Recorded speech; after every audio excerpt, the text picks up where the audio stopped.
내 마음의 주관자 성령님. 여러분 말씀 제목만 여러분 기억하시면 되는, 성령님이 내 마음을 주관하시면 됩니다.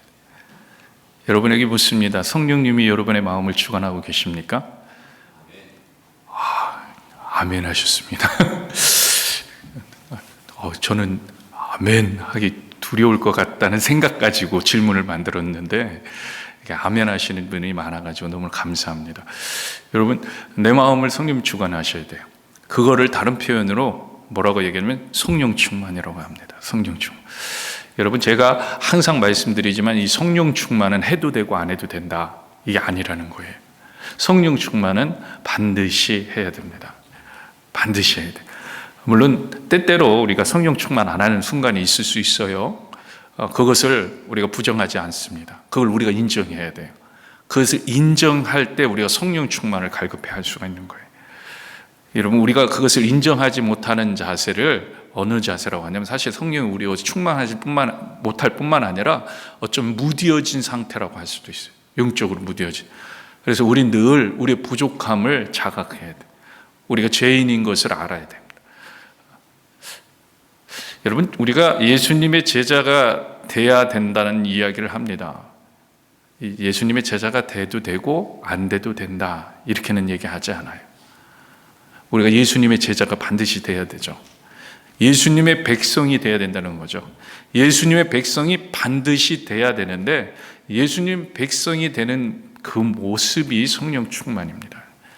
그렇기 때문에 성령 충만은 해도 되고 안 해도 되는 것이 아니라 우리가 목표로 삼아야 되는 거예요. 늘 목표로, 늘. 여러분, 이 길도 있고 저 길도 있는 게 아닙니다. 우리가 한 길이에요. 오직 예수 한 길. 오직 예수 한 길을 제대로 잘 걷기 위해서는요, 성령 충만을 받아야 됩니다. 여러분, 우리가 요즘 매일 성경 큐티로도 요한복음이죠. 저희가 요한복음 강의를 지난해부터 시작했는데 또 올해 들어오면서 요한복음 큐티를 하고 있어요. 요한복음 큐티 하면서 요즘 큐티 말씀이 뭡니까? 예수님께서 아버지께로 가셔서 보혜사 성령을 너에게 보내주시겠다는 말을 해주십니다. 보혜사 성령을 너에게 주시는 이유는 다른 게 아니었어요. 내가 너에게 가르쳐 지키게 한 것, 지금까지 알려준 것을 다 성령이 임하는 그때에 알게 된다는 거죠.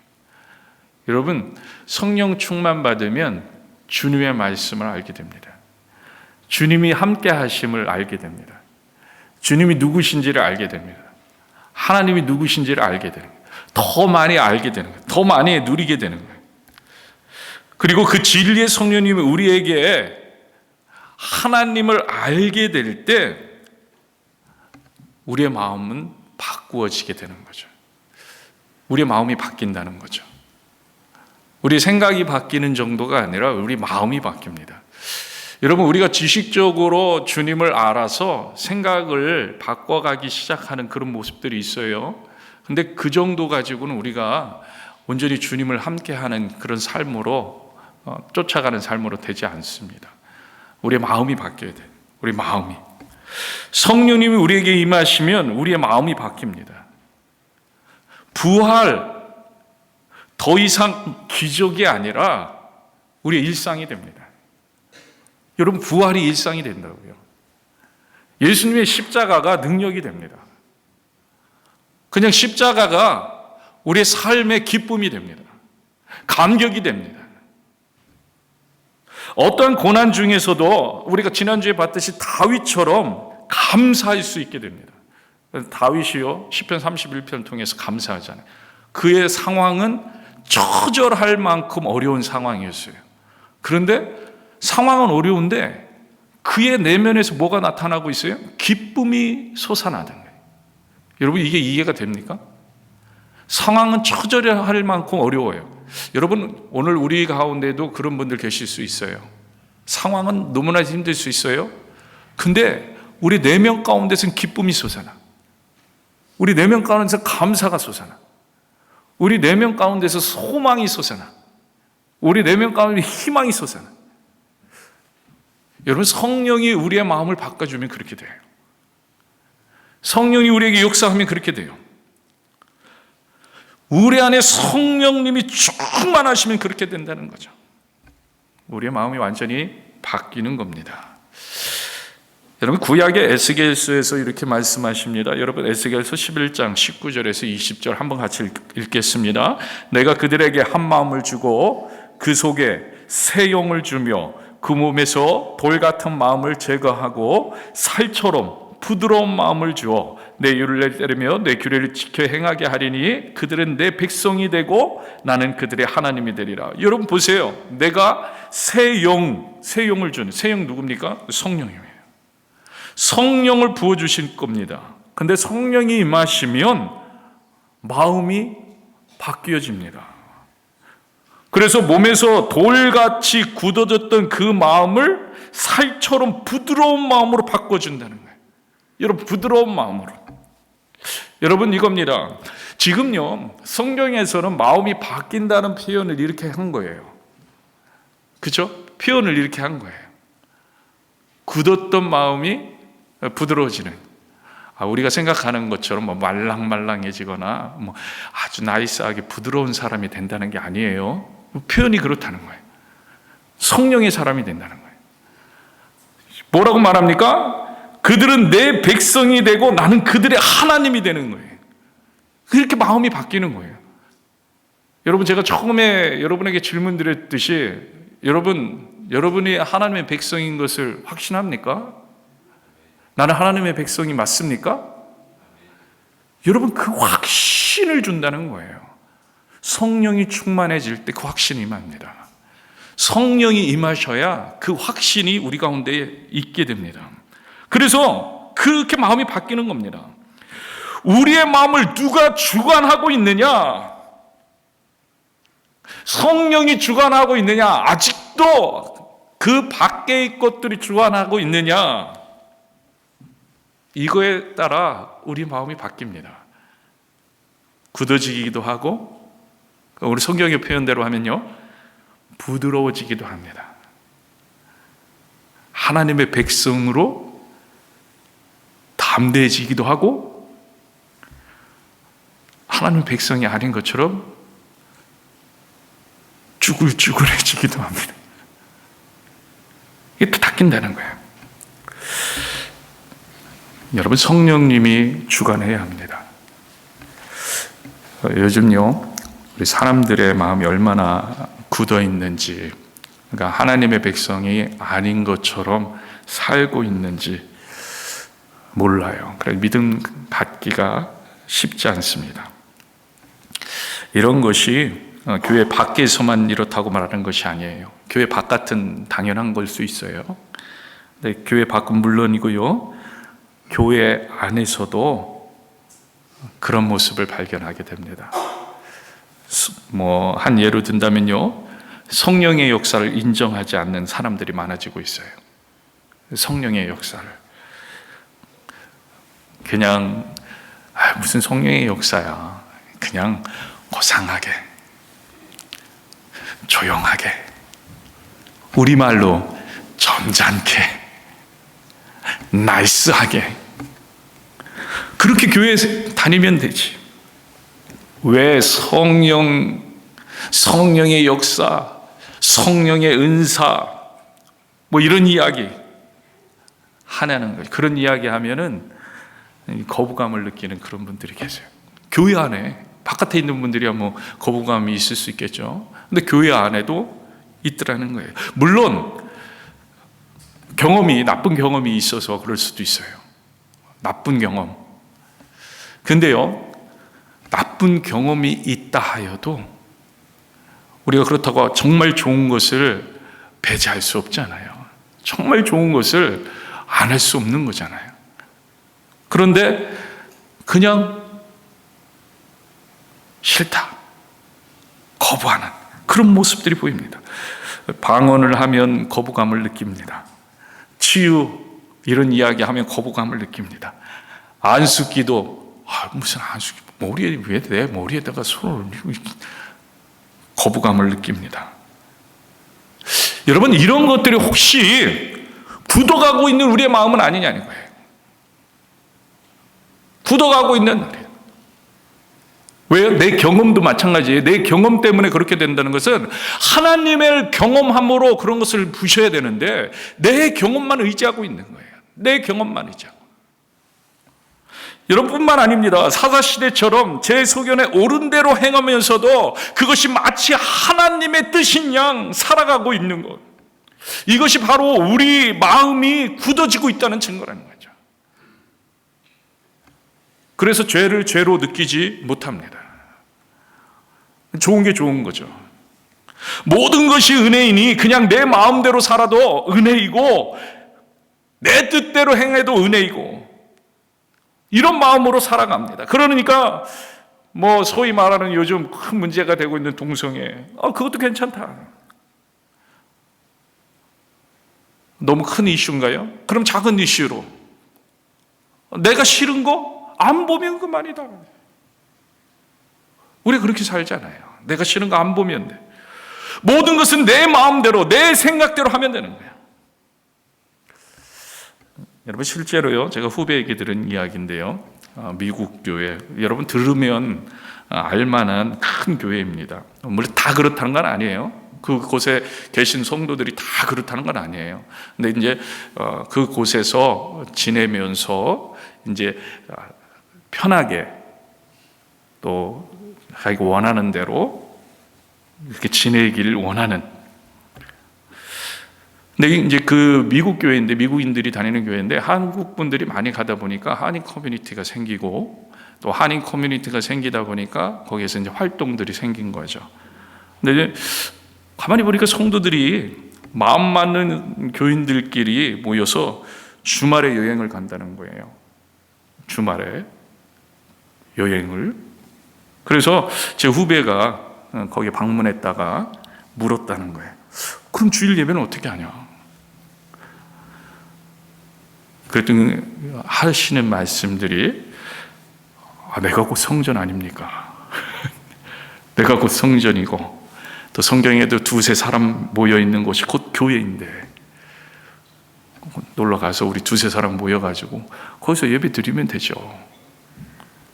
그러면서 덧붙여서 이렇게 얘기합니다. 너무 율법적으로 하지 말고 오히려 신앙생활을 자유하면서 하시라. 자유하시. 여러분 어떻게 생각하십니까? 여러분은 이제 속으로 한번 생각해 보세요. 그럴듯해 보이시죠? 적어도 틀린 말이 없어 보여요. 뭐 성경을 갖다 끌어도 인용도 했어요. 두세 사람이 모인 거. 여러분 괜찮을 것 같으세요? 여러분 우리가 지금 이런 이야기를 하면서 제가 설교를 하면서 이런 예화를 쓰고 있습니다. 이게 우리의 현주소라는 거예요. 이게 우리의 마음의 현주소입니다. 이게 우리들이 생각하는 현주소입니다. 우리의 마음이 원하는 대로 자유하면서 그것이 마치 하나님의 뜻인 양 우리는 지내고 있다는 거예요. 물론 저도 예외일 수 없어요. 그래서 두려운 거예요. 특별히 더 두려운 거죠. 왜? 목회자니까. 어떻게 가르쳐야 되는가? 어떤 게 맞습니까, 하나님? 맞습니까, 그게? 계속 자문하는 거예요. 기도하는 거예요. 하나님, 우리가 어떻게 하나님 앞에 온전히 하나님의 백성으로 설 수 있습니까? 두려운 거죠. 하나님 앞에서 매일 서 있으려고 그래서 애를 쓰는 거예요. 그래서 매일 기도하는 겁니다. 그래서 매일 회개하는 거예요. 그래서 매일 하나님의 말씀을 붙잡고 주님의 뜻이 무엇인지를 묻는 거예요. 하나님의 말씀 읽다 보면 거기에 대한 해답이 있지 않을까? 왜 그렇게 합니까? 사실요, 제 마음이 굳어지지 않게 하기 위해서예요. 안 그러면 우리의 마음이 자꾸 굳어지기 때문입니다. 계속 굳어지는 거예요. 굳어진다는 게 뭐예요? 성령님이 주관해야 되는데 다른 게 주관하는 겁니다. 성령님이 주관해서 하나님의 뜻을 따르게 해야 되는데 그래도 될 것 같아? 야, 좋은 게 좋은 거지? 그래도 될 것 같아. 여러분 기억하시기 바랍니다. 지금 예로 든 이런 모든 것들이요, 우리의 마음이 하나님 앞에서 굳어지고 있는 모습입니다.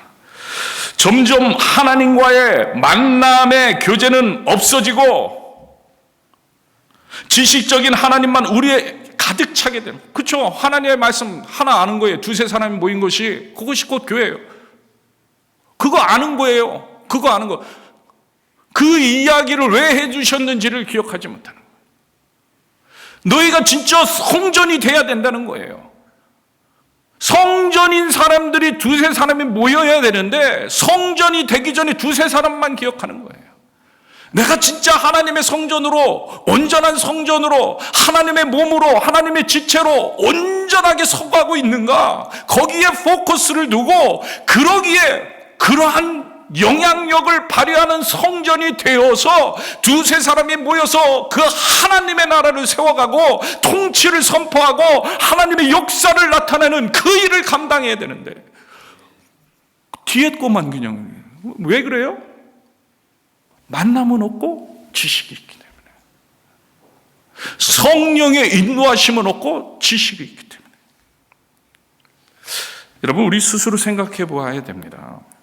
하나님과 만남의 시간이, 여러분 한번 생각해 보세요. 그 만남의 시간이, 하나님의 말씀을 읽는 시간이, 하나님께 기도하는 시간이 여러분 기다려지십니까? 여러분, 성전이라는 건 그런 거예요. 성전이라는 건, 우리가 성전이 되었다는 것은 사실 그 자체예요. 근데 기다려지십니까? 지금 예를 든 분들이 기다려지셔가지고 그렇게 할까요? 너무 기다려주셔가지고 너무 좋은 곳에 가서, 나 너무 기다려주셔가지고 좋은 곳에 가서 거기서 주님과 함께 만남을 가져야지, 그런 마음일까요? 그런 마음일까요? 기다려지고 설레어지고 그렇습니까? 죄송한데 아니잖아요. 그렇죠? 마지못해서 할 때가 얼마나 많습니까? 아니, 마지못해서 하기라도 하면 다행일 때가 얼마나 많아요. 실제적으로요, 여러분 한번 속으로 한번 생각해 보세요. 지난 한 달 동안 여러분 말씀 읽기, 큐티, 기도 생활 어떻게 하셨습니까? 기다려지면서 설레진다. 하나님 말씀을 우리 빨리 기도해야지. 기도하다 주님 만나고 이렇게 그랬나요? 여러분 생각해 보세요. 정말 예수님과 생생하게 교제를 나누고 있다면 저절로 돼야 되는 거 아닙니까? 예수님과 생생하게 만나고 있다면 더 만나고 싶고 더 보고 싶고, 재미있는 드라마 기다려지듯이 예수님과의 만남이, 그 시간이 기다려지시나요? 오늘 우리가 이렇게 예배를 드리고 있는데 예배가 기다려지십니까? 사람들은요 이렇게 말해요. 우리 교회 사람들은 아니고 우리 성도들은 그렇게 말하는 적이 없다고 봅니다. 사람들이 뭐라고 말하냐면, 드라마는 재미있는데, 이 얘기했더니 앞에서 방긋 웃으시는 분들 계세요. 드라마는 재미있는데 예배는 재미가 없습니다. 여러분 진짜 그렇습니까? 여러분이 묻습니다. 여러분 진짜 그래요? 저는 그런 분에게 묻고 싶어요. 진짜 그렇습니까? 우리 교회는 그런 분이 없어지시니까 묻고 싶은 거예요.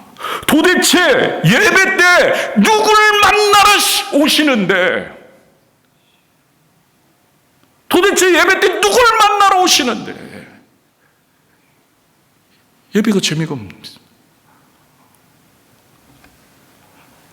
예배 때 목사님 만나러 오세요? 예배 때 성도들 중에 친한 서먼 만나러 오세요?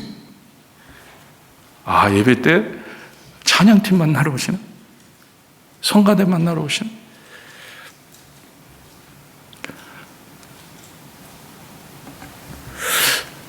그렇다면 그런 이야기 할 수 있을 것 같아요. 예배가 재미없습니다. 이런 이야기 할 수 있어요. 그러나 우리는 예배일 때 누굴 만나러 옵니까? 예수님 만나러 오잖아요. 예수님 만나러. 예수님. 예수님 만나는 사람은요, 다르다는 거예요. 마음이 바뀌어요. 다르다는 거예요. 마음이 바뀌어요. 정말 사랑하는 예수님을 만나는 자리인데, 그렇잖아요. 우리가 주일날 이렇게 나와서 예배를 드리는 거는요, 평상시에 예수님은 잘 만나고 계시다가 함께 모여서 이 자리에서 함께 하나님 영광을 올려드리는 거잖아요. 함께. 그러니까 오늘 이렇게 처음 예수님 만나러 오는 이 자리가 아니고 매일매일 예수님 만나다가 우리가 함께 주님 앞에 영광을 올리고 찬양을 올리고 주님 그동안에 우리의 삶의 주관자 되심을 노래하고 찬양하고. 여러분, 구약의 제사의 장면 여러분 한번 생각해 보세요. 제사의 장면. 그곳에는요, 죄의 용서를 바라는 간절한 마음과 하나님을 섬기는 정성, 희생의 제물만 있었을 뿐이에요. 근데 사람들이요, 정성껏 드립니다. 하나님 임재 앞에 나가요. 여러분, 초대교회의 모습 어떻습니까? 서로 섬기며 사랑을 고백하며 성령의 임재를 구하는 갈급해하는 마음, 그게 다였어요. 뭐 위협을 느끼고 박해를 느끼고 사람들이 죽이려 하고 욕하고, 그리고 거기에서 말씀을 그냥 낭독하고. 여러분 그렇잖아요. 여러분 요즘 천주교 가면은 요즘은 많이 설교식으로 많이 바뀌었지만 예전만 드리는 경우가 많잖아요. 예전. 그래가지고 제가 이제 샌디에고 있을 때 루터란 교회였는데, 루터란 교회도 그런 모습이 많이 남아 있거든요. 그러면은 그냥 서로 화답하고 이렇게 쭉쭉쭉 예전만 딱 드려. 근데 그것도 은혜로워. 왜요? 마음이 주님을 향해 있으니까. 주님을 향해 있으니까. 모이기에 힘썼고요, 모일 때 기쁨이 있고 모임이 기다려지는 거예요. 왜? 모임이 왜 기다려져요? 예수님의 은혜를 바라보니까. 예수님을 바라보니까. 결국요, 우리 한 사람 한 사람의 마음이 문제입니다. 그 마음을 누가 주관하고 있느냐? 우리의 마음을 성령님이 주관하셔야 됩니다. 성령님이 주관하는 저와 여러분 되길 주임으로 축복합니다. 성령 충만해야 돼요. 성령 충만. 여러분, 우리의 마음을요, 성령님이 주관하지 않으시면 기도 생활, 말씀 생활 안 해도 어디 하나 위기의식을 못 느낍니다. 여러분, 위기의식이 뭡니까? 오히려 더 편한 것 같이 느껴지기까지 해요.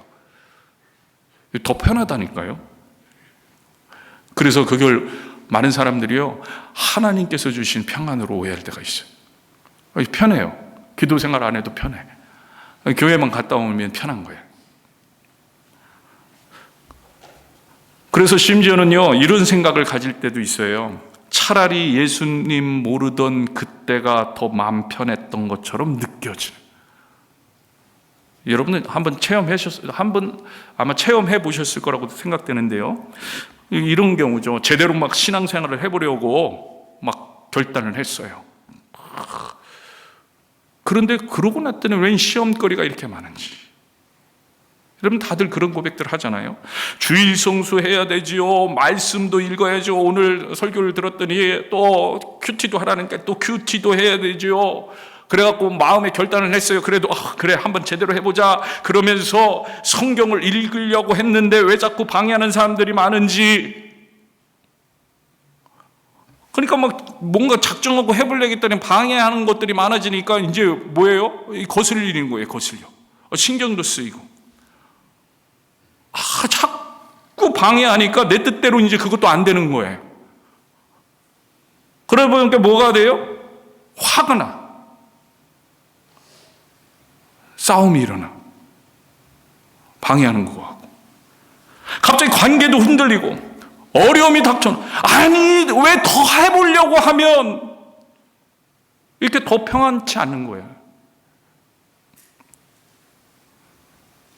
그러다 보니까 어떤 생각을 해요? 그냥 적당히 하자. 그때 적당히 하는 게 차라리 낫겠다. 안 되면 안 하고, 되면 하고, 시간이 허락하면 하고, 허락하지 않으면 안 하고, 이런 마음이 드는 거예요. 이런 마음이 들어요. 우리의 마음이 굳어지고 있는 거예요. 굳어지고. 오늘 본문 베드로를 한번 보세요. 베드로는요, 지금 부활의 주님을 만난 후예요. 예수님이 부활하신 후입니다. 그런데 이상하게도요, 베드로는 3절에 보니까 나는 물고기 잡으러 간다 하면서 가는 거예요. 물고기 잡으러 간다. 베드로가 부활의 주님을 만났는데도 불구하고 예전의 직업 어부로 돌아갔습니다.